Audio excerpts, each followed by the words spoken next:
he didn't fall for it. I was gonna try to get him to talk.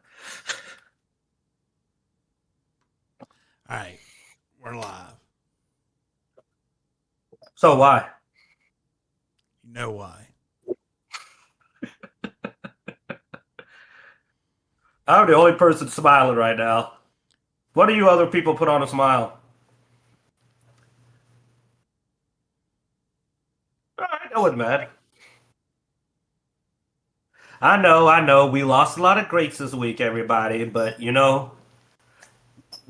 probably I don't know if either one of them went on to a better place. I was about to say they're in a better place than I thought about it and went, I love you some Hulk, but Ozzy, I doubt Ozzy got a pair of wings.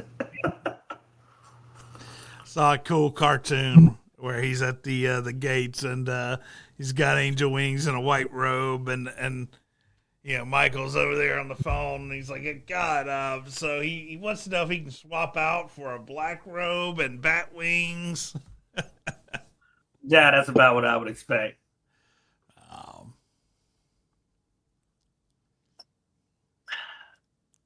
I mean, when you're known by the title of the Lord of Darkness.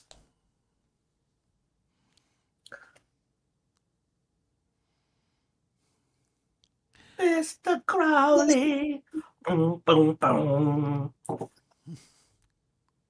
For the story of Aleister Crowley. What's that? You ever looked at the story on Aleister Crowley? He is, yeah, a lot. He's entertaining. It's yeah. I mean, yes. Maybe I he's never in the named word the character Crowley So- casually when gaming. I'm like, that name's for my most messed up character. Like, I think I'm gonna do my oh my god, this is horrible playthrough of this game. Guess we'll name ourselves Crowley. That way we don't have to feel bad about anything we do. It's all in character. Oh, all right. Well, let's get started. Welcome to Dice Junkies. I'm Xenodamus. I'm here with Q. and Bloodaxe. all right. Let's get started. And unfortunately, we just keep outliving our heroes, or at least people that we like. Yeah. It was a rough week, man. I mean, I had to bring a little bit of something to. I know, man. If I was there with you, I'd probably be hitting it, but ended up on the wrong side of town to make it back. I made But I'm with you. I myself mean, a very we had a stout, third one. a very stout hot whiskey, and All right, you're just trying to tempt me now. Look, I'll just put off this camera and appear next to you. You keep talking. You'll be like, where did Q go? And the next thing you know, just see me walk on panel. Yo, man, let me get. Still got a cough too. Sheesh. but yeah, We yeah, lost I mean, three, we man. lost Ozzy. Well, first we lost Theo from Theo the from Cosby the Cosby Show. Show. And I'm bad with names. I know how you feel. Yeah. Malcolm Jamal Warner. Well, Warner. Yeah. Who went on to do a lot of great drama and serious roles, you know. Oh yeah, dude. Like I said, drama. anytime I saw him pop up in a show, it was he always he had a very I liked his acting persona. You know, as he got older, he got a very much more. I mean, this very strong demeanor of an actor. So, Oh no, I like the way he carried himself. I agree, and the looks. He always had a good style. And I was just like, wow. And it was tragic. You can look up how he died. I'm not gonna go on all that. Then we lost. then we lost one of the Ozzy. music greats. Yeah, and literally right after his farewell tour. Yeah, as if he knew. he even called his farewell tour his funeral. I mean, that was his intentions. He knew he was going, man. And lesser person was Jack Mangione, the jazz musician. So we got two icons and one relatively well-known musician that all passed a couple of days of each other. Yeah, and then And then we lost Hulkamania, man. It's still forever, but the Hulkster's gone. And that's been sparking so many conversations with people I know about growing up with wrestling, man. It's just been wild how many people, even younger than me, I've had somebody as young as in their late 20s talking about, oh man, the Hulkster's gone, Hulkamania. And, I'm not unaware of some of the controversies, but I don't care, man. I grew up with the Hulk, enjoyed Hulkamania. I still like we were playing WWE over at his house, and when they had that event, I had him. I said, "Again, give me the controller. Give me the controller." And I think Zeno thought I was lying about not having played the game because I had the Hulk hitting the. I had to hit the. I was fighting Andre the Giant, man. I hit the did the big boot to the leg drop. You know what I'm saying? And I was just like, eh. Everybody has days as an a-hole, but he was still an icon, and I enjoyed him a lot, you know. And honestly, he's always going to be remembered as one of the greats. You just can't change what you grew up with. Like, Bloodaxe saying the same thing, man. Grew up with wrestling, It's what you grew up watching. It's going to stick with you a little different.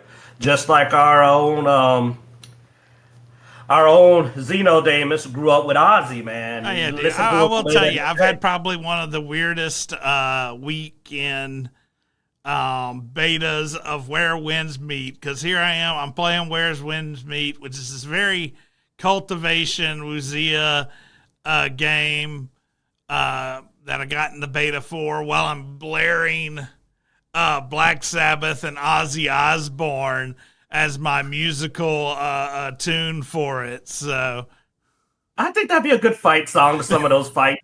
Dude, the puppet fight with heck, I'd want to play Crazy Train because that battle was hard. Going off the rails on a crazy train. No. Four pigs, dude. Four pigs would be perfect.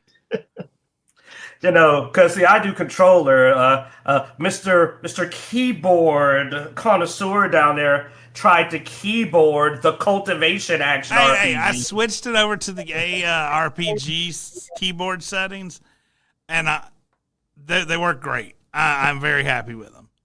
I originally did the MMO, and I don't know why I did that, but that was the worst. Because you're a WoW head. You're a WoW head. You're an OG WoW head. Y'all WoW people. And that was the worst decision I ever made, was switching over to the MMO controls for that game.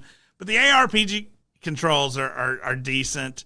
And then I just mapping some of the extra buttons to my mouse fix some of the other things. So Correct answer.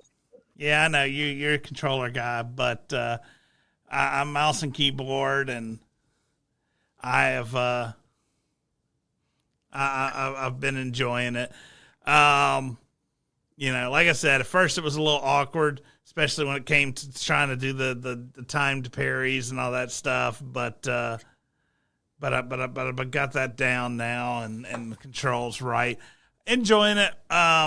I was hoping Q Kid over here today so we could film a video on it, since his audio was bad on the last video that we got from him. But man, I forgot. I'll come over after the show then. Oh no, I mean we can do it another day. I mean I still got a couple of days of that's true. Yeah. Beta on it, because I think the beta goes till Wednesday. So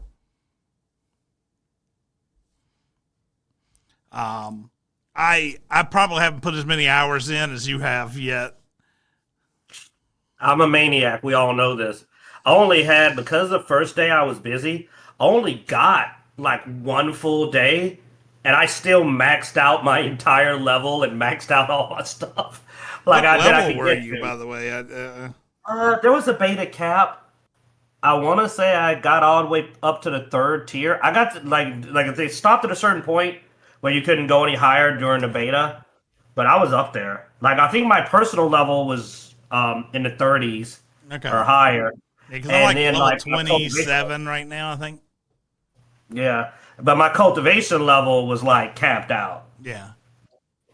and I found so many oddities. I was over halfway through that whole tree, man. I was like, I could see the end of the entire oddities tree. I mean, not to get in too depth with it because we'll do a separate video on it. My biggest complaint about it is one, run across some things that the titles are not translated at all. Translation's so they're an missing issue. some translation, and then two, navigating that UI is miserable. Like, dude, I got up to like level 15 or something before I realized I had all these rewards just waiting for me because you have to go through this maze of screens to collect your Dude, I thought I had figured out and would still find whole screens of rewards that, like, oh no, you need to do this on this screen yeah. to get this reward to pop. And I didn't even know what I was getting for the rewards because translation. So I was just like, whatever. Yeah. So, I want an unarmed fighting style. You know what I want. I was like, where's my unarmed fighting style?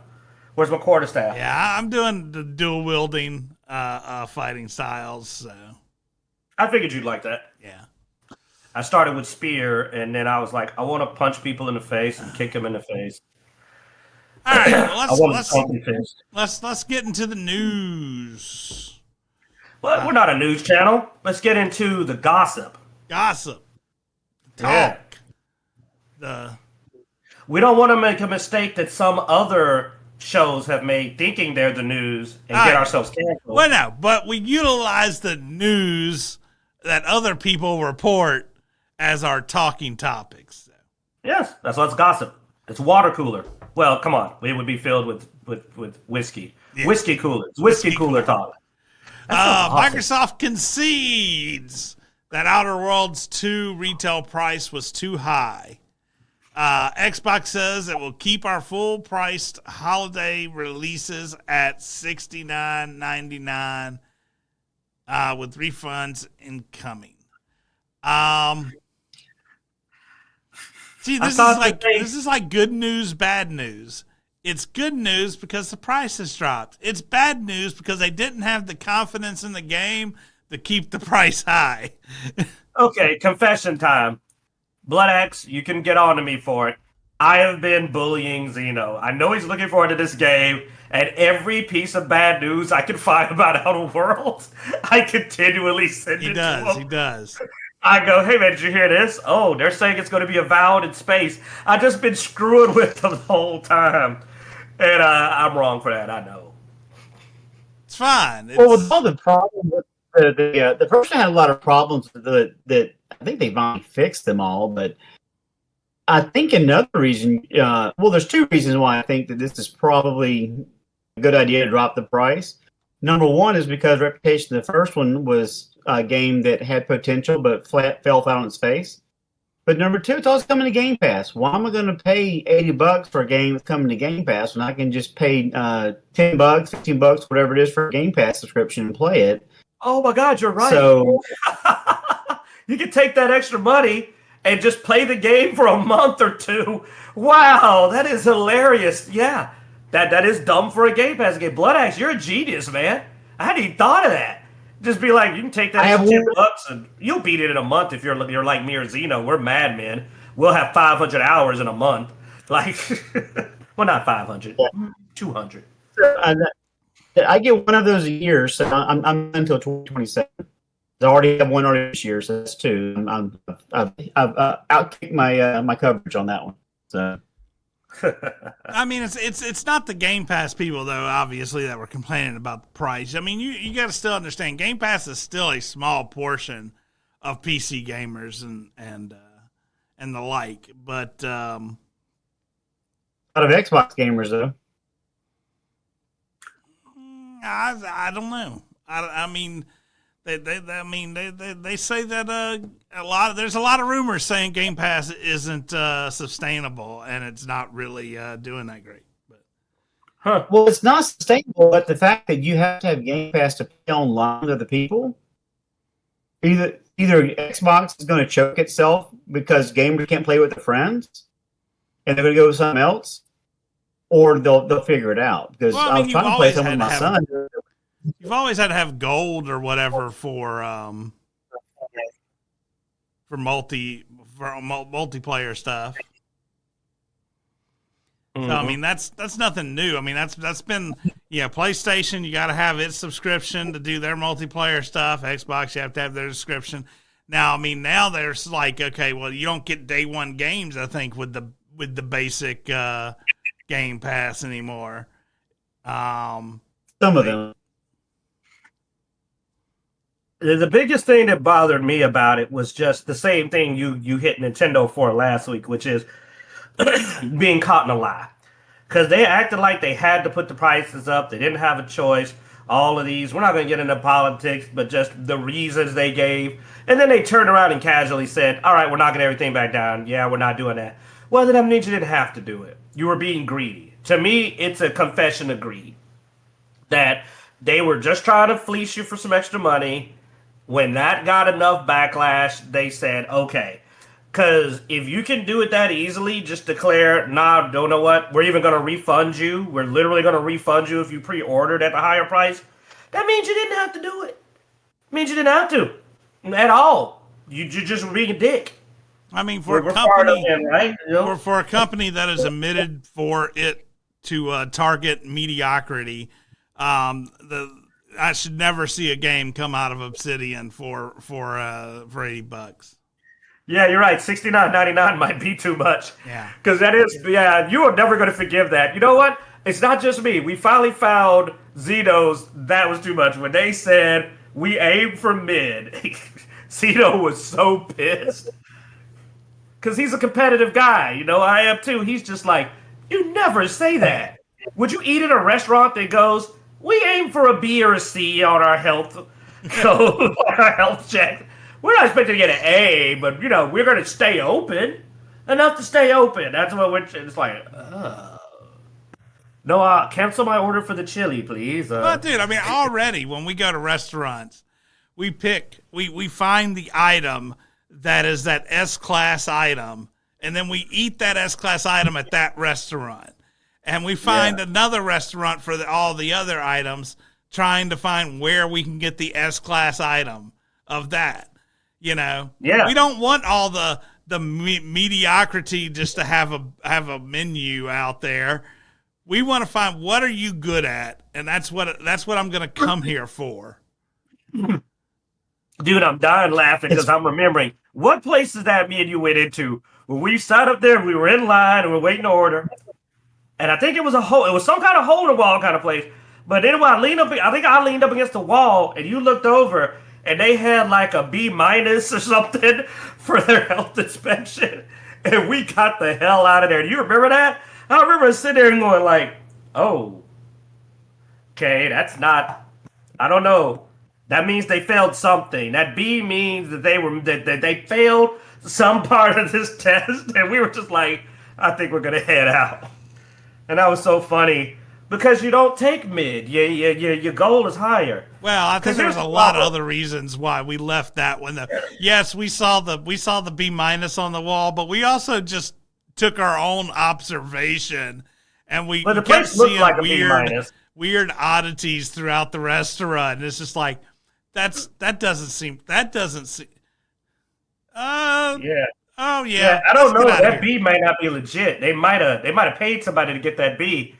But on point before we jump over, if you aim, here's the problem.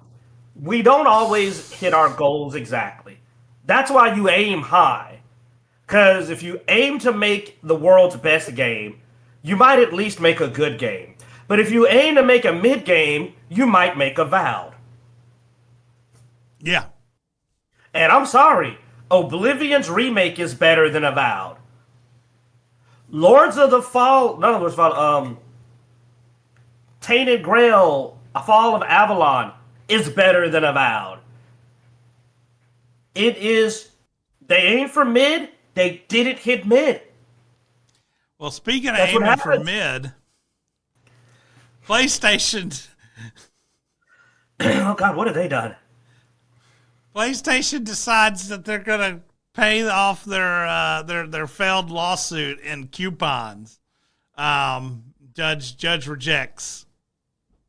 Not only that, 7.8 million coupons, which with the number of people in the class action lawsuit ends up being about $2 per person, or less than $2 per person. There's 8 million people in the class action, so Yeah. it's like $1.80 or something, or $1.70 in coupons. Not even money, coupons. Store credit.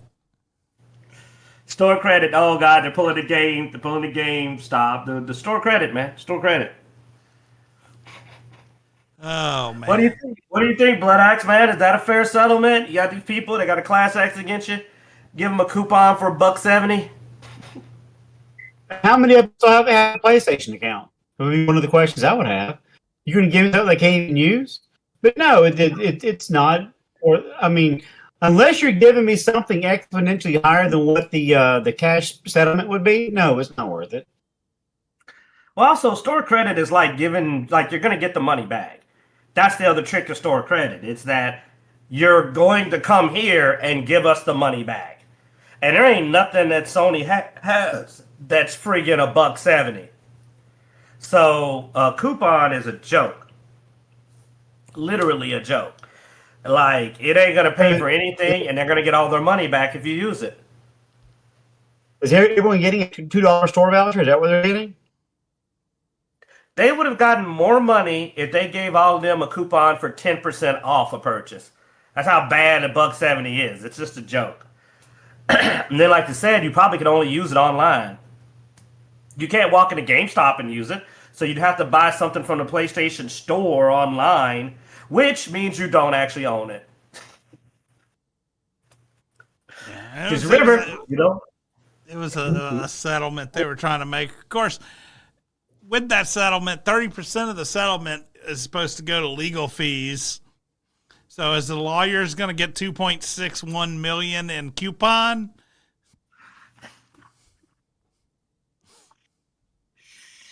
What was the settlement for exactly? It was a Dutch lawsuit. I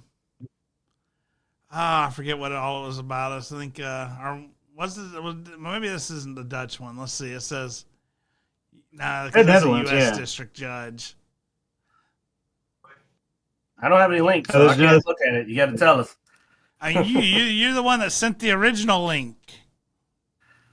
But I know they also have another lawsuit in the Netherlands. I think it's just like it's something about digital download codes. That meant the only way to get digital titles was directly through, basically forcing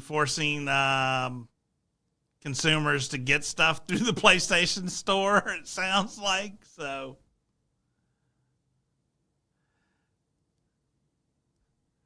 So they decided to take what they were being sued about and go, well, let's give you credit for that store. And like I said, if it's credit, you probably can only spend it online, which puts you right back in the store and giving them their money back, which is real convenient.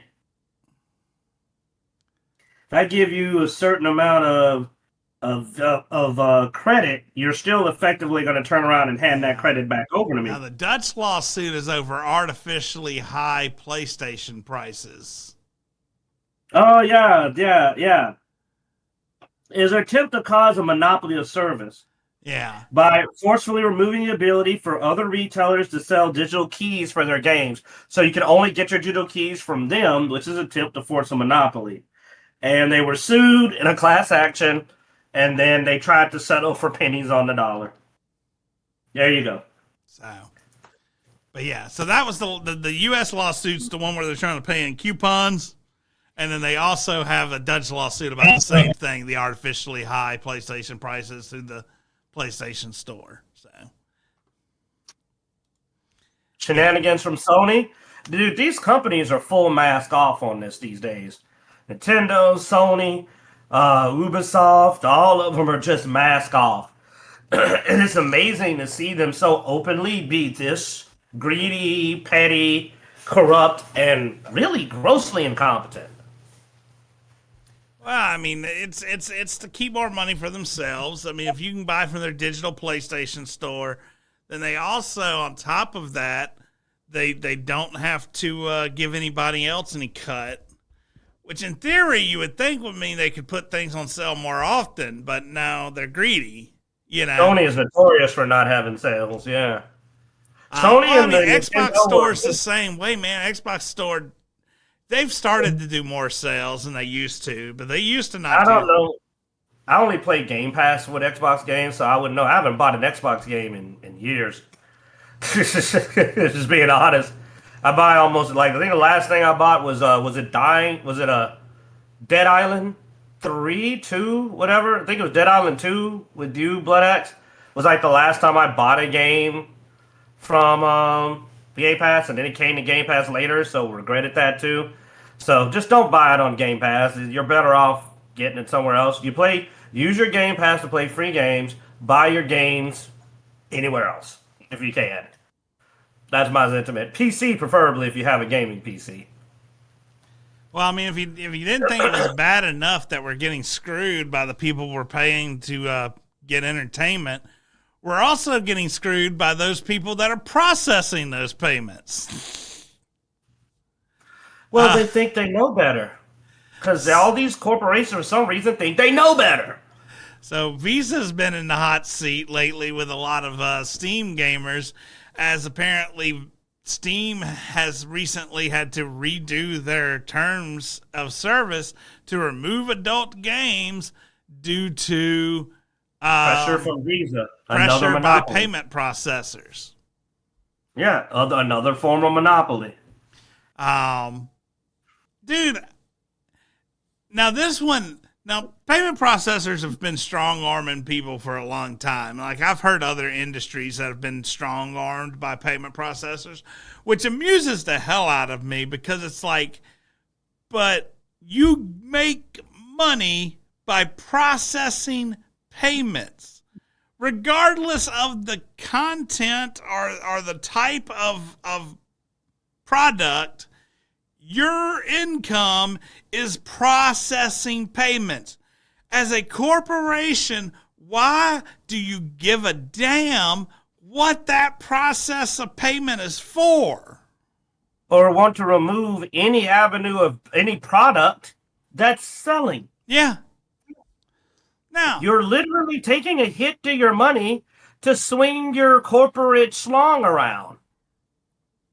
And it's going to end up, I don't know how the investors don't go, hey, why are you giving away money? Why are you making us lose money? Like, we're looking over here, and there's a lot of these games selling. Well, they got this in it. I don't give it's a number to me, buddy. Dude, payment processors. The adult game industry on Steam was booming. I used to have all my filters turned off on Steam, but my top sellers feed was 50% adult games. Oh, wow. So I ended up having to turn my filters back on so I wasn't flooded with advertisements for adult games, because I was like, I wasn't interested in, I don't really care about adult games myself, but, you know, I try to keep things unfiltered, especially for the show and for, you know, so things don't get hidden. But Xena, don't lie. We only play Honeybot on weekends. Oh, that's someone else. That is someone else. But but yeah, no. I mean, the thing is it's just like, why turn your nose up to money? I don't get it. And when, I mean, the things, the amount of debt and the crazy things these credit card processors do to put people under their thumb on interest and stuff like that. How all of a sudden you have a moral compass about adult games? And apparently this is we found out. I mean, it's also due to some other people behind the scenes pressuring them. I think it goes. I don't know, man. There's a lot of conspiracy theories behind this. I don't want to get too deep into them. They know the company. There's been a lot of conflict at that towards the group that's causing them to do it. For some reason, this group is able to influence major corporations. I will always just say it's probably secretly BlackRock. I'll always blame BlackRock and Vanguard. That's going to always be my Illuminati theory, that all of this is secretly they're behind it on some end. Yes. House hasn't exploded yet, but I'm going to keep calling them. Flynn in the chat room says, just be honest, we have a pact to destroy each other's PCs when we die. And that is true. You need to find out how to program the computers to just self-destruct when your heart stops beating. There is several programs that if you don't log in, that are password protected, if you don't log in with a certain number of days, it will remove all your data. The only thing is, my luck, I'd only be unconscious for a few days or something, and then I'd get up and I'd be like, no! Hilarious. But yeah, it's nonsense, man. Visa is, but you know what? The good news is that there was a time that information was so poorly moved around, nobody would know they were doing it. But now it's catching eyes. And the one good thing about the current era is that people get caught. You get caught when you do this stuff. You can't just subtly do this anymore and nobody knows what's happening. No, we know who's doing it. We know who's telling them to do it. Heck, I didn't know the name BlackRock and Vanguard until it started popping up. They found out they've been around a long time, but you didn't know they were doing stuff. So one of the benefits of the internet is that secrecy is a thing of the past, man. You get called out. And hopefully, I think you have some stories that this has not gone unanswered, if I remember correctly, right? Well, for one, Japan. Japan has hit Visa with an antitrust action against the credit card industry. So yeah, it hasn't gone unanswered. And it all boils down to how far can you let somebody reach into somebody else's business? And Japan said this was too far. Yeah. You're influencing something that has nothing to do with them. I will say that it's probably also because 90% of the adult games on Steam are anime-based adult games. So. Oh, wow. Okay, well, that adds up. Well, the word I believe is that, I think I can say it. Can I say the word? I don't know. I don't know what word you're talking about. The H word. Oh. Yeah, you can say that one. So, hentai is a big business in Japan. I could see why they're good. Here's the thing. If they're doing it to games, they might start doing it to movies. And hentai is a huge business over there. It's its own genre. It's a big export. It's a pretty big export. So, I can see them going like, yo, they're going to have to say something about that because that almost feels like you're trying to mess with our money. And the best way to get somebody to stop something is if you start screwing with their money with what you're doing. So Visa's not only costing them money, but they're costing Japan money and Steam money. Because, Steam was selling games. They get money for those games. I'm surprised Steam went along with it because it's just like, for what you're saying, because I've always had my filters on, I honestly forget adult games are even on Steam. But, if it's that big, that costs Steam. So did Visa offer some kind of payoff or compensation? Because it's not just Visa too. I think to my understanding, it's Visa, it's MasterCard, PayPal. Yeah, one more Venmo. I want to say I'm not sure about that one. So I know PayPal was one of them. If you lose your payment processor, then you lose a lot more than just what you're getting from those sales. That's why you need to start new. See, but what happened to the days when people were entrepreneurs and somebody would jump up and go, "We got you, we'll start a company, we got it, we'll do your payment processing." What's funny is we had we had an idea back in the day that I really can't go into detail in here, but you know, a lot of times the adult industry sells for a reason, and as a processor, who are you to have a moral high guard? If that's the case, then you shouldn't allow any kind of payment to go through on videos or verification for adult sites or anything. I mean, why? You're right. Why stop at video games?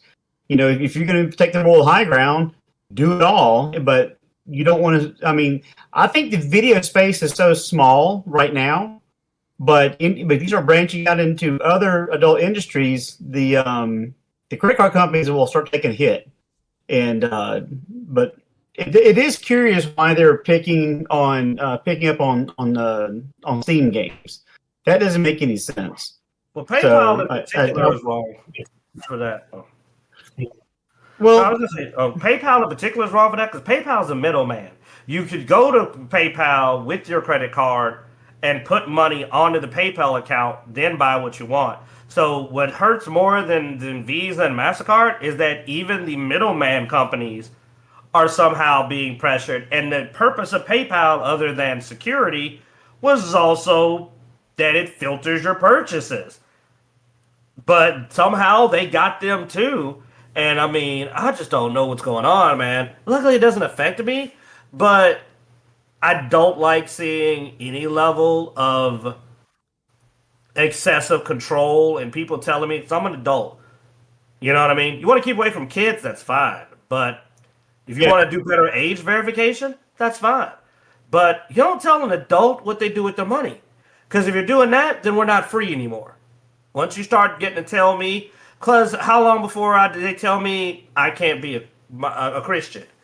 You know, there's a big strong sentiment, dude. I've been watching YouTube. It's big anti Christian sentiment. Not all religions, unfortunately, just mostly Christianity. How long before I don't have freedom of religion? How long before any of that iconography is like it's a slippery slope that spirals, and it starts with one type of control and then it continues, and then before you know it, they're picking your music, they're picking your beliefs, they're picking your who you get to be and that's with. where a lot of these lawsuits are coming from, is the aspect of the slippery slope. You know, it's like, oh well, what happens when you don't like cyberpunk anymore, and now cyberpunk, you know, can't be sold, or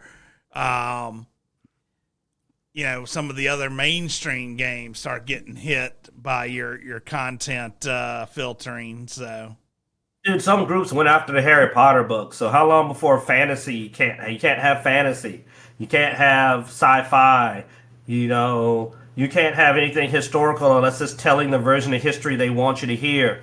You see what I'm saying? Like, it's a slippery slope to slide down when you allow people to exercise a level of control they shouldn't have. And that's my concern, is looking at it going like, this isn't you. There's companies out there that are keeping, they're supposed to keep, you know, there's literally regulation companies that's their job. It ain't Visa and MasterCard. If this is coming from one of the regulation companies, at least they be in their wheelhouse.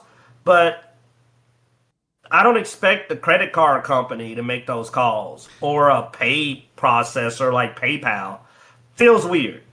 I mean, it's a weird place to be, because it's like, okay, you have a company basically strong arming another company, but at the same point, that company's just saying, well, we choose not to process payments for this type of material, which as a private business is sort of their right to do, but at the same time, I would think more as the investors would be more upset than anything, because they're basically saying, we're not willing to take this money.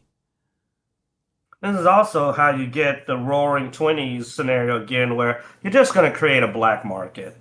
I mean, this is where black markets come up. You start telling people what they can and can't do, and then they're going to find a way to get it. And then that leads to crime and other issues, and taxes not being paid on it, and just a whole crap Not show. just that. I mean, black markets tend to also end up with other stuff that is regulated by the government, passing through it. So, Oh yeah, you can find yourself in some really messed up, and yeah. I'd rather keep our normal perverts separated from our need to be put under the jail perverts.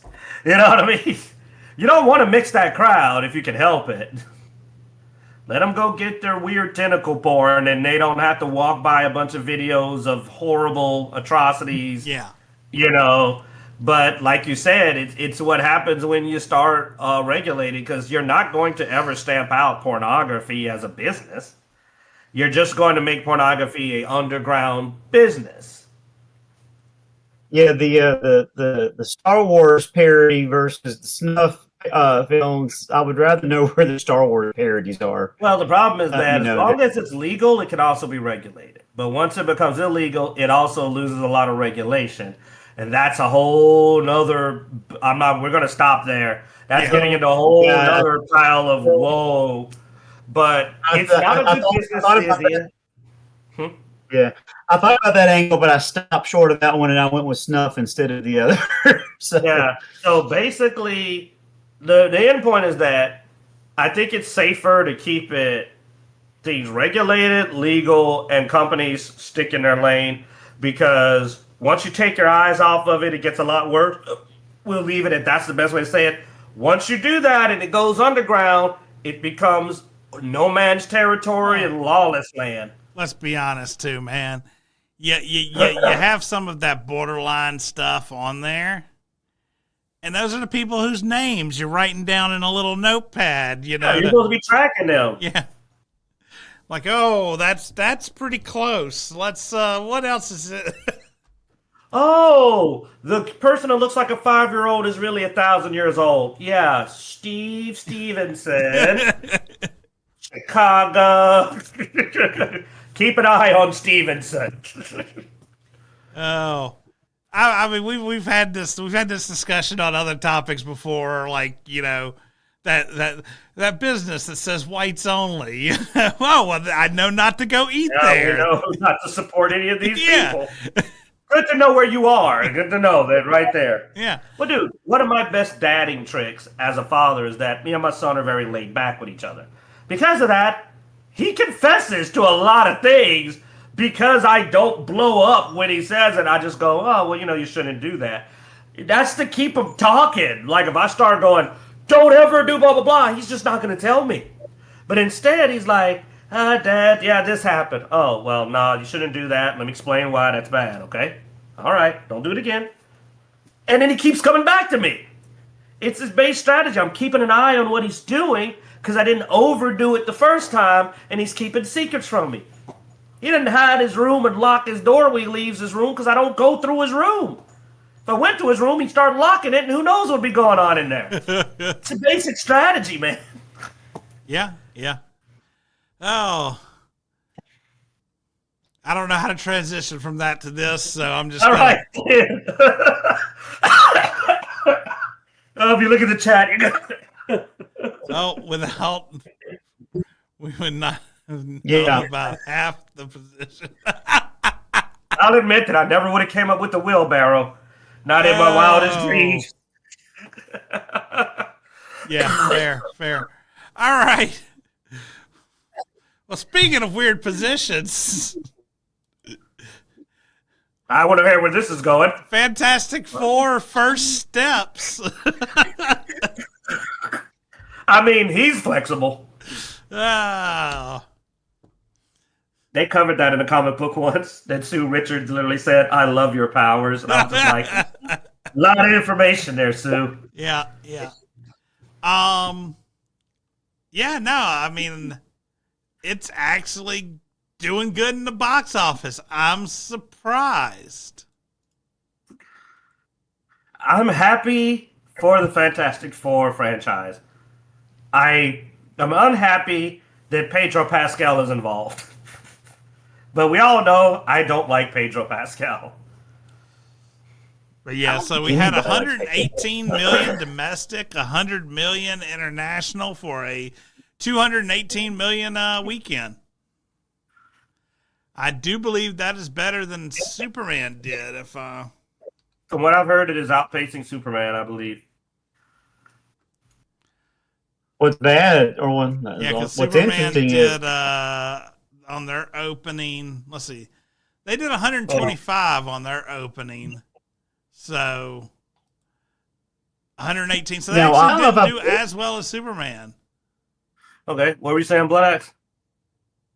I don't know if I believe this, but according to Wikipedia, which everyone knows is 100% true, the budget for this movie was 200 million. So they're on pace to make back their money probably over the next first 3 4 weeks of the film, Only which would 200 be million? But they've got Johnny Storm and Ben Grimm. That should be a lot of CGI. like I said, I don't know if I believe that number, but that's just what I found immediately for Yeah, let's see. for this film. But you know, you need to make at least 500, 550 just to get back your budget plus marketing costs. So that's interesting. That I would have guessed it was at least 300 million, and they advertised the hell out of this movie. It's not like they didn't advertise at all. So I have a hard time believing that's the number, but according to the truthful internet, that's the budget. Hey, I mean, good for Oh, all them right. if that's true, man. I mean, I really did not see. I didn't see it doing this well. Honestly, people have said that it is Pretty good. it's not bad. So Yeah. hey, I've yeah, heard that it's a decent movie and that people have been happy with it. That it isn't going to be any top of anything. It's definitely like the crazy fanboys out there saying it's the best movie they made in a while. I'm like, I mean, if you compare it to the trash they made, but it's nowhere near the first round of Marvel movies they made at all. well, yeah, But no. But I mean, it's got but a at least it's 7.5 IMDb, and the audience score is at 93% on Rotten Tomatoes, with an all audience score of 89%. So enhancements more what I expected. Well, here's the thing: it shows that they're able to make a decent movie, which is good. Now, will they continue? Is the question. If And Flynn is honestly, showing I don't assume so. yeah, Flynn is showing 300 million, but a lot of the other sources I'm looking at are between 2 and 250 for the budget. Not to backtrack, but I really don't see this being less than $300 million worth for a budget for a film. I just don't know So how I'm they still could hung have up. animated it. 300 million sounds about right. If they make their money back, it's fine. It's not Ironheart. It's not offensive. It's just, for example, I heard no, Reed Richards is the leader of the team, even though Sue is heavily in it. And no, the Silver Surfer wasn't that bad. Most people said that it actually was well done and wasn't as bad as they thought, which is a good thing. It still was risky decisions, because here's the problem. Now I'm going to be the bad guy. Here's what this tells me. This tells me that if they did this good with the decisions they made that we consider to be questionable, imagine how good it would have been if they hadn't have made those decisions also. If they had actually got a better Reed Richards, they should have used the one from the WandaVerse movie. Not WandaVerse, but Into the Multiverse. You remember the Reed Richards that got killed? I oh, thought he had the look down and the voice. I think he was pretty good. They could have used him as Reed Richards and brought us our traditional Silver Surfer, and I think the movie would do even better. Because here's the problem. Even if they do well, I will never let go of the fact that when you make certain decisions, even for supposed inclusivity and diversity, you are losing money. You're losing 10, 15, 20% off the top when you make those questionable calls. So to me, just means the movie could have been a roaring success and actually maybe hit some of the numbers of the early Marvel movies if they had not decided to go a little sideways on some of their calls. And I'm standing by that. I'll die on that hill.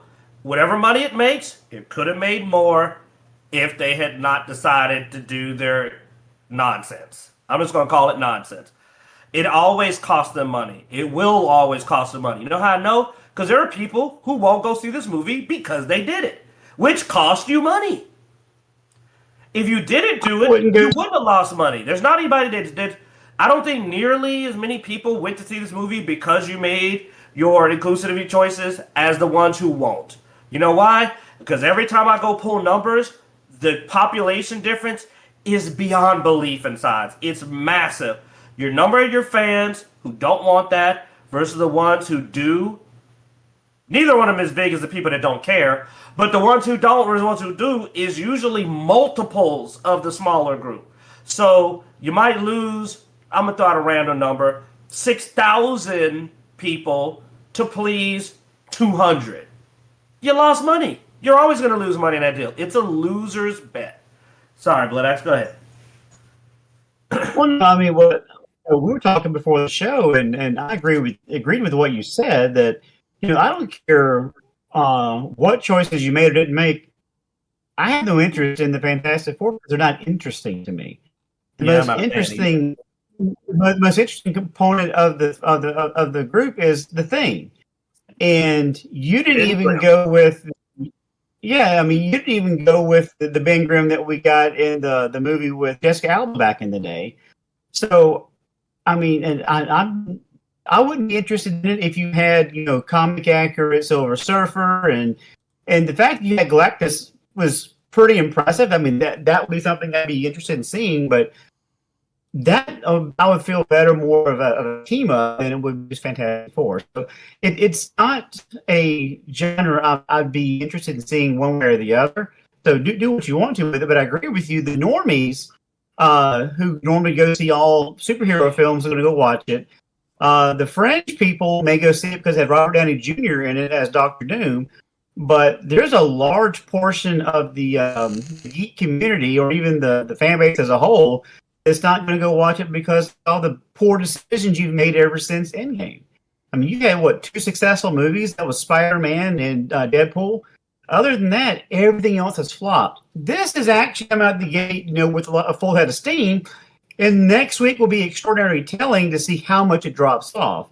Does it drop off 50% or 80%? If it drops off 80, then that tells you that, you got your big bang in the beginning and not many people are going to go watch it. But if you're only dropping off 40, 50% from the first weekend, then it may grow legs and actually be, closer to a $1 billion movie versus a $500 million movie. And so next week... Glenn in the chat room says, so this is Fantastic Four is a variant of the comic book Fantastic Four. The female Silver Surfer is canon. They need Fantastic Four to help round out the Avengers, Doom, and bring in the mutants and X-Men. And I will say with Ben,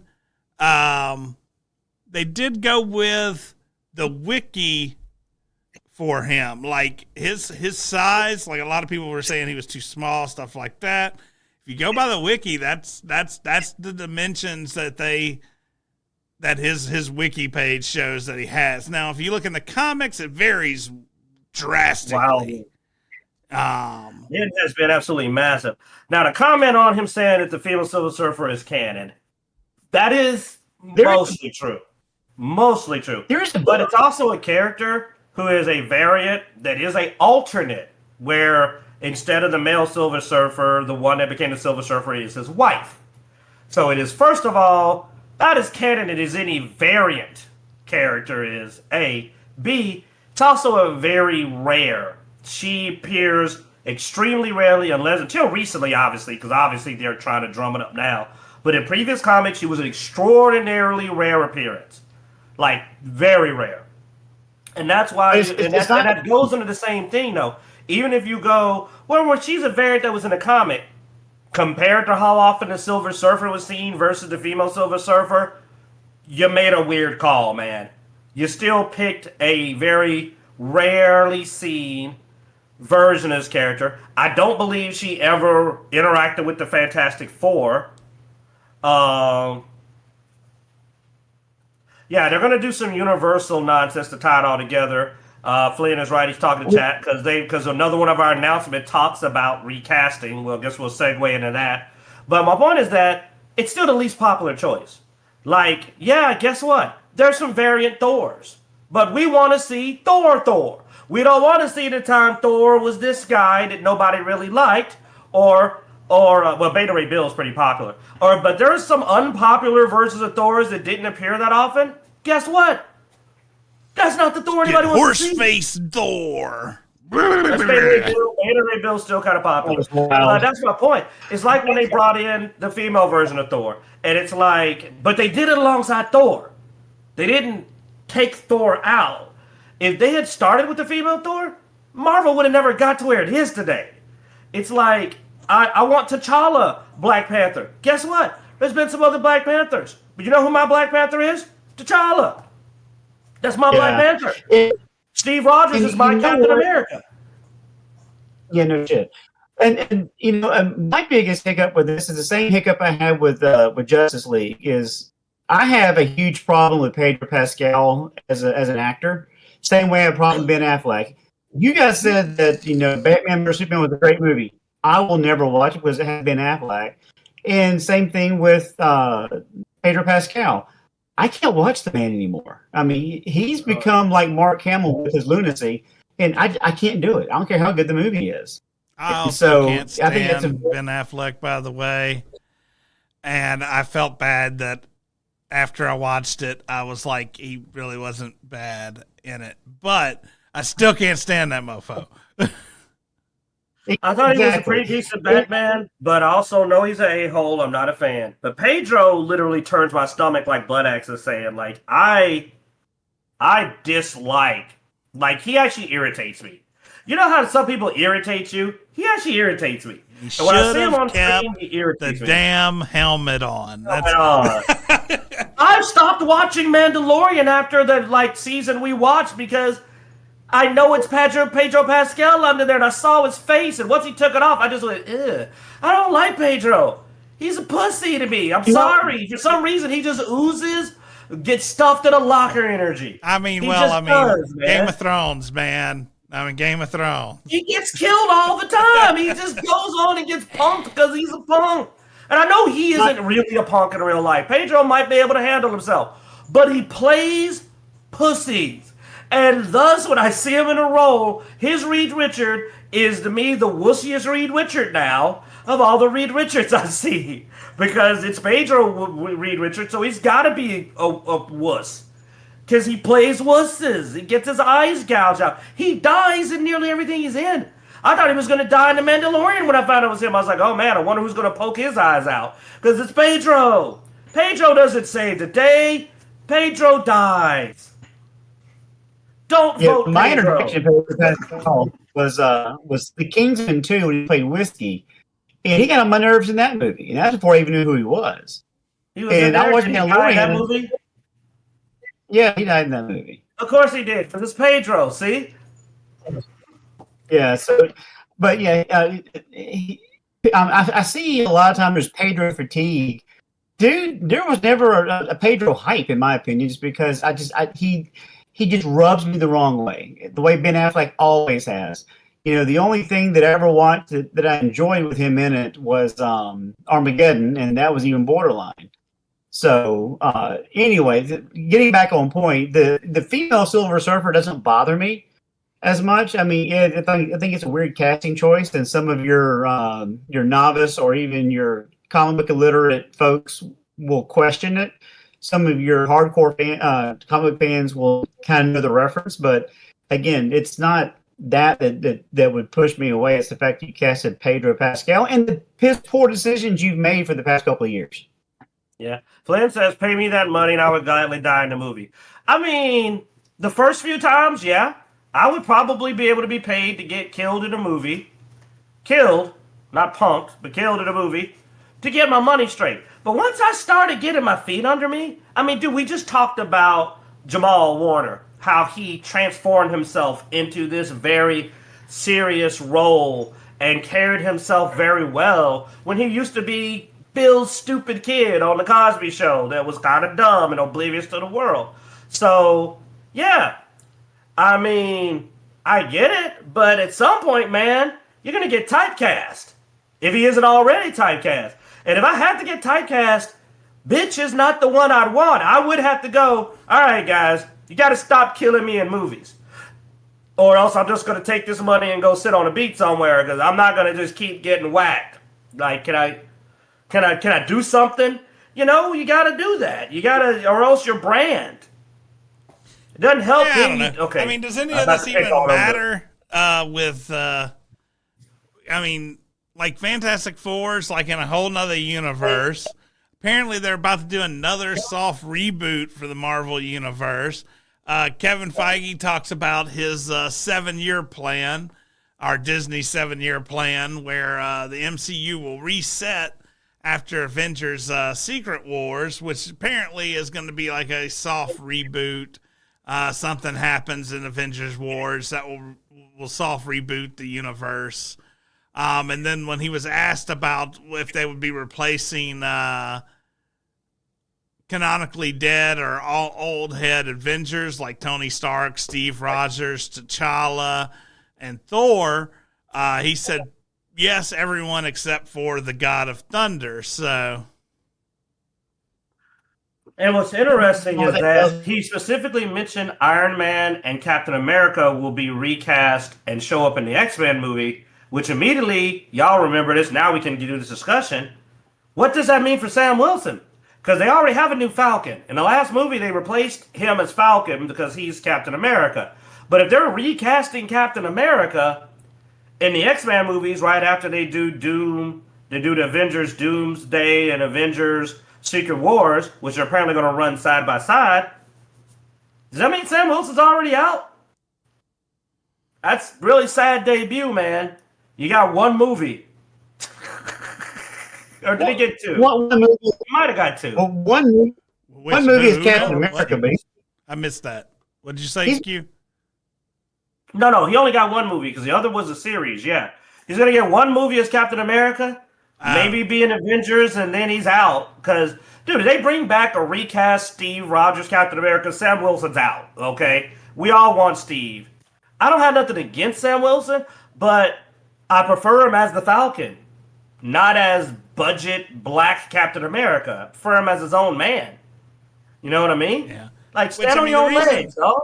The reason Feige mentioned Iron Man and Captain America specifically is because the question that was asked to him was, with Robert Downey Jr. now playing Doctor Doom, are there plans to recast the core Iron Man, Captain America, etc. on the big screen?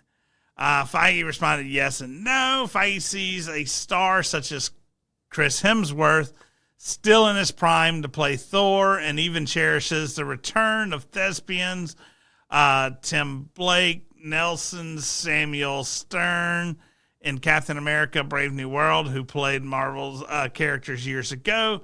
But yes, in the long term, like with many other storied movie franchises, Marvel classic superheroes will get new faces.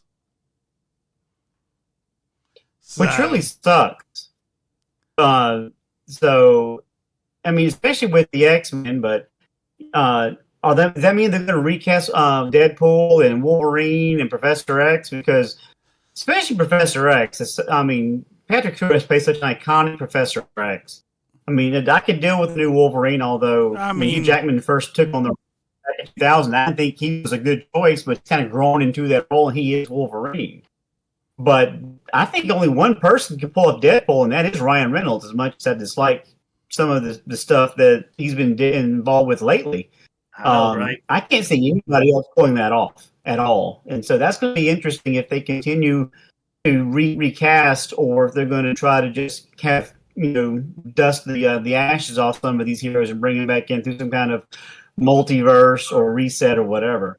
But the only thing this is telling me is the fact that we've checked out since Endgame completely from Marvel is probably a good idea. We pay attention, but have any of us gone to see any of these films except for Deadpool? No.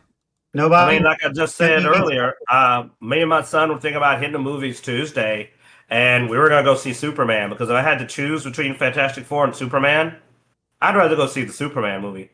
I hear Mr. Terrific, and it's pretty cool. And then James Gardner, Green Lantern, was actually pretty awesome.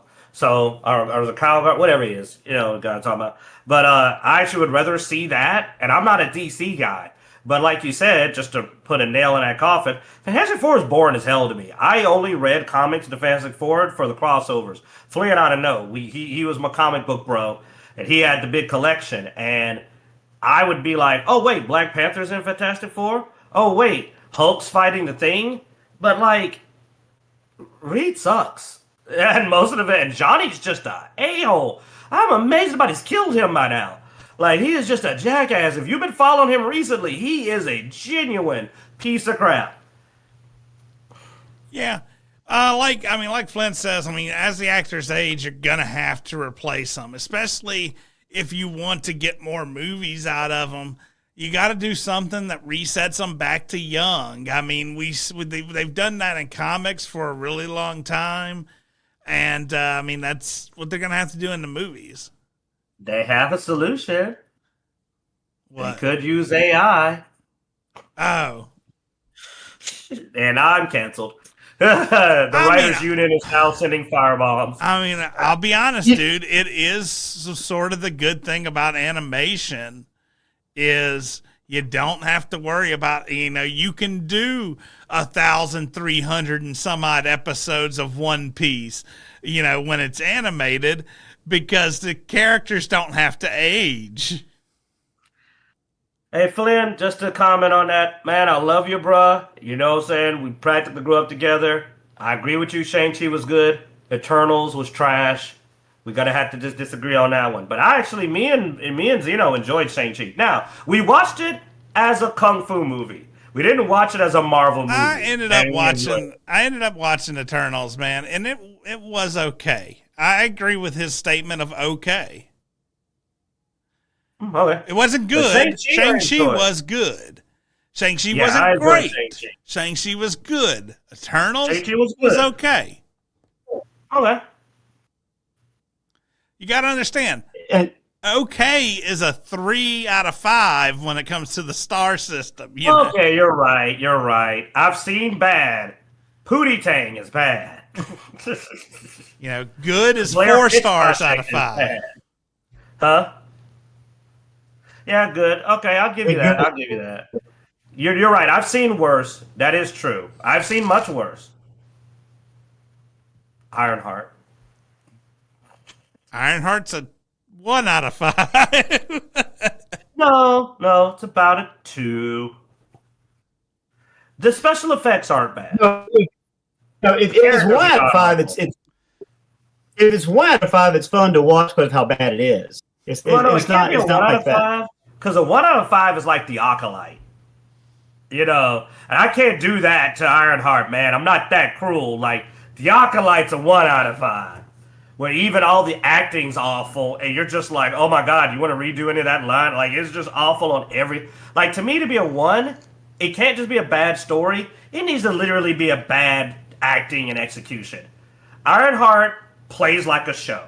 It's not that Robin Hood, that Hood one that was really bad. Like, no. I can think of a lot of stuff worse than Ironheart by far. So, yeah, you're right. I'll back up off of the Eternals. There are worse movies. Heck, I'm pretty sure that last Ant-Man movie was worse than the Eternals. At least the Eternals had some interesting stuff going on.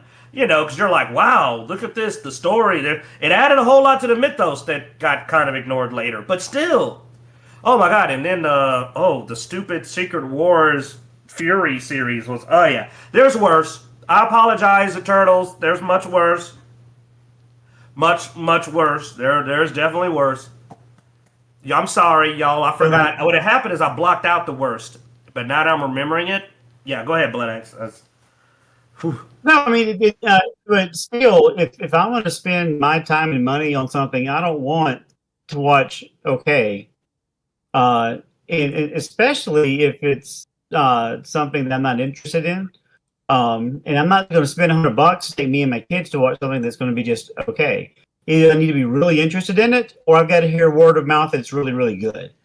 So it may be okay, but okay just means, again, I made the right choice in not spending 2.5 hours of my life watching a film that I would not pay $100 to go see again. No, you're not wrong. That's I all. can't remember the name of any of the characters from the Eternals. Whereas, like, I loved Shang-Chi. I loved the Mandarin. He was really good actor. That guy was awesome, man. I hate. Well, I'm sorry, no spoilers, but like, really good actor. And I enjoyed the final battle. I And enjoyed the only problem implication. with my 3 point my five star system is then it gets hard to start placing stuff in between because it's like, well, Thunderbolts was more okay than I think Eternals was. Thunderbolts to me was like a 3.5, and then but yeah, I don't know, man. I mean, Characters the you thing like in the is Thunderbolts. we haven't had that 5 star. We haven't had that 4.5 star. Heck, even the 4 star Shang-Chi. That's been a while back now. And 4 feels like it's pushing it. I really want to do a 3.8, 3.9. Yeah, I hear you, but even that's been a while back, dude. I mean, we haven't had like anything in that upper echelon in a while when it comes to these superhero movies, Marvel movies.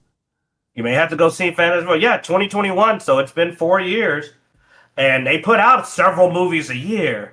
So it's probably quite a few movies back.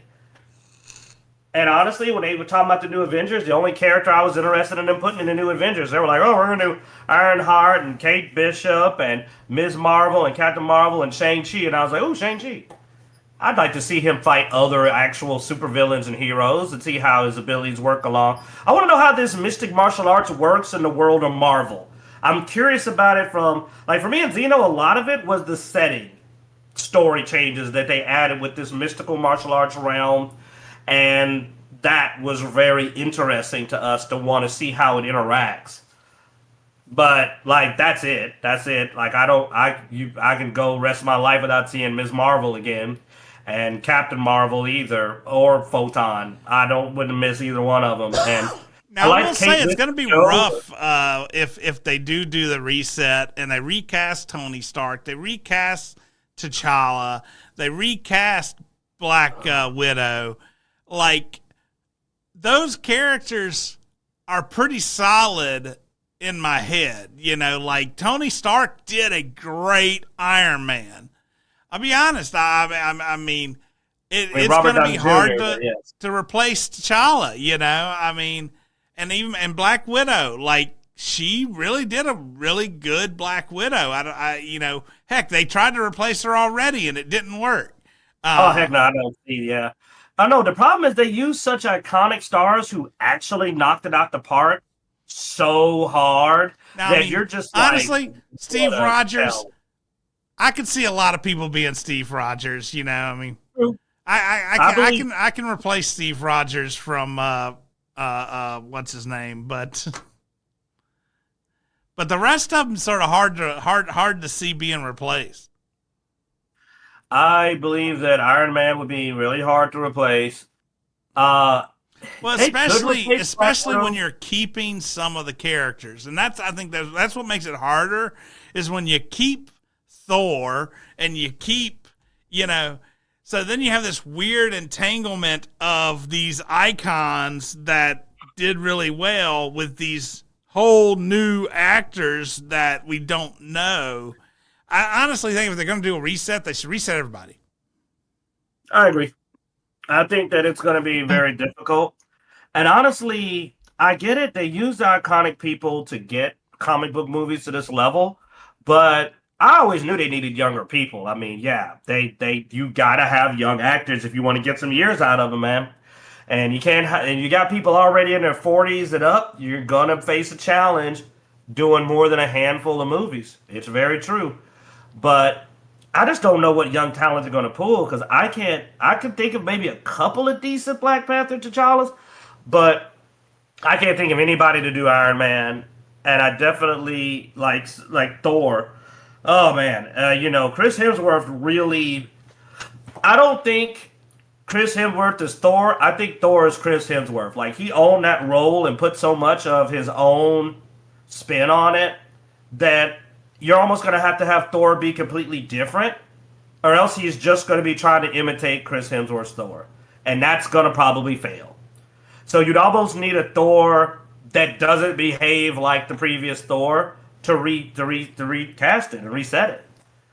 And I don't know how you're gonna do Iron Man because dog it, man, Robert Downey Jr. knocked that out. That's the role that I'm like, I don't know if I'll ever see anyone else as Iron Man, dude. I'm sorry. Yeah, I just don't know how to do that. Which is why they probably should just start with the X-Men and go with the whole mutant line, and then bring in the Avengers later on down the line. Start with a soft reboot with just mutants, which we haven't seen what Disney can do with the mutants. So I am kind of curious if they can even capture any of the magic that the Fox did back with was it 2001 whenever we saw the first X-Men film, which was groundbreaking at the time. I mean, that was I watched that. I probably have seen that comic book movie more than any of the other ones combined. But let them sit on the shelf for a while. Let us, get past the whole recency bias of what Rob Downey Jr. Well, actually, the Hulk can be the easiest to replace because that actor's a trash actor anyway. But once you get into like you said with Black Widow and with Tony Stark and Captain America, I mean, those are ingrained into our headcanons as those comic book heroes. Let's go with the X-Men and see what you can do with that, and then go from there. That's probably going to be the smartest move, in my opinion. Yeah. It'll be interesting. I mean, you need to give some space between these guys and what you're doing. Now, I'll finish it on this, though, the poop on everyone's parade. I just thought about it, and I want to be excited for this X-Men, but after seeing what they did with the sequel cartoon, mediocre. Again, I'm not going to say bad, but it was okay. I want the X-Men to be more than okay. The X-Men were big to me and Flynn growing up, man. Like, that was like our group, man, our main comic book. And like, I would love to see the early Marvel quality level for X-Men movies. I would be super excited. And I hope that they don't pull the crap they pulled in the cartoon. I didn't like most of the decisions that were made. They did my girl Aurora wrong. And I don't know. Kevin Feige, you know what? For me to have hope for X-Men, Kevin Feige needs to be out. Kevin Feige, whatever, he needs to go. He doesn't know what the hell he's doing. He's a fucking idiot. I'm just going to that's my F-bomb. Kevin Feige, he's to screw up. And he needs to go. I don't trust him with it. I want him out. If he's doing it, he's going to mess it up. And there you go. Well, what about... And if you don't believe me, I bring back the Acolyte. We talked about Marvel, but now let's go back over to DC. I mean, we've got James Gunn coming off. Superman right now is at 502 million worldwide already. Obviously, it still has some time in the theaters, so it may hit probably around 600. And now we've got the new trailer for Peacemaker hit at the San Diego Comic-Con. So we're about to get the next thing from James Gunn. How are we feeling about the DC universe, man? I'm gonna go probably see Superman Tuesday, like I said. If it's at our theater, we got a theater, it doesn't matinee because I wouldn't pay full price to see anything from James Gunn really either. He's alright, but he ain't like full price alright to me. But what I'm saying. But I have to see that movie. As far as Peacemaker, loved the first season. The humor actually hit. They managed to keep a flow going. They're doing something interesting with the second one. See the trailer. I'm not going to tell you, but it looks interesting. And they picked a character where normally the answer to that situation would be obvious, but it's Peacemaker. We don't even know if he's going to make the right call because it's Peacemaker. He is definitely the guy who's vulnerable to making a wrong call in that situation. I will say I watched the trailer and I loved the first Peacemaker. Peacemaker season 1 was beautiful, well done. I watched the trailer and I sort of came back going, eh. I'm not a big fan of multiverse getting pulled in, and especially not with Peacemaker. Peacemaker does not need the multiverse pulled into it right now. I don't know. Maybe they're trying to get him transitioned over to the new because Peacemaker is from the old school DC. So I don't know if maybe they're trying to pull him into the new regime or what. I wonder if he'll get to crack a line where when he meets Lobo, he goes, "You look a lot like Aquaman from where I'm from." But I mean, yeah, you know what I'm referencing, right? Yeah. Jason Momoa is supposed to play Lobo and Supergirl. But I mean, Peacemaker just does not seem like the place where you do the multiverse, and That's why not I to said that you don't pay extent, full dude. I price mean, for James they Gunn. went heavy multiverse, like so. With a lot of characters I wonder- repeated. Yeah. Yeah, I wonder if he screwed up, is he going to have to apologize in Mandarin again? Or do you not remember that? Right? I remember it. That's what was happening. I'm sorry I referred to this country as a country because you refuse to acknowledge them as a country, so I'm going to not acknowledge them as a country because I'm a sellout. That's pretty much what the apology rounded out to. Oh, Sorry, I showed a slight bit of humanity towards your victims. The country you're bullying and oppressing. So yeah, Oh, you can stop at any time, Peacemaker. man. Did Just you use me. did you watch the trailer of Blood? I never watched first season. Oh, you didn't? Well, dang. It's DC. It's one of the DC properties I have zero interest in. I mean, when it comes to DC, I'm very selective, and I'll watch the Batman stuff, minus Ben Affleck, of course. But no, Okay. Well, never mind. Q. I mean, so how did you feel I'm after? I'm riding off the high of the first season, which is why I'm looking forward to it. I will say this, Bloodaxe, if you watch it, do not watch it with your kids. It is absolutely not for children. Lots of toilet humor and all the other adult stuff in it. But I don't know if James Gunn can do it twice. That's why I made that comment. I'm not trying to pick on James Gunn. I like the Peacemaker first season. But a little of James is fine. A little of his humor is fine. A lot sucks. Just the truth. So this second season may not be funny. It may be god-awful. Because James has got about one in the chamber. Usually. And I'm going to go in optimistic because I watched it with my boy. So there's some sentimentality. And me and Zeno cracked open some cold ones, man. And watched the season. And it was funny. We were cracking jokes. We were laughing our butts off, man, at some of the stuff. But will he get that laugh out of us again? I didn't see anything in the trailer. Being honest, he's not wrong. I didn't see anything in the trailer that actually caught my interest at all. I'm just hoping they were saving the good stuff for when it comes out. That sounds so sad, doesn't it? I'm hoping the good part and interesting parts they were keeping close to their chest. I mean, he's the one that's got the subscription, so it don't cost me anything either way. I don't even have the subscription right now. I'm going to have to resubscribe to get it, or, I'm willing to pay for James Gunn. Nothing. That's about right. Or the half price on these movie tickets on Tuesday.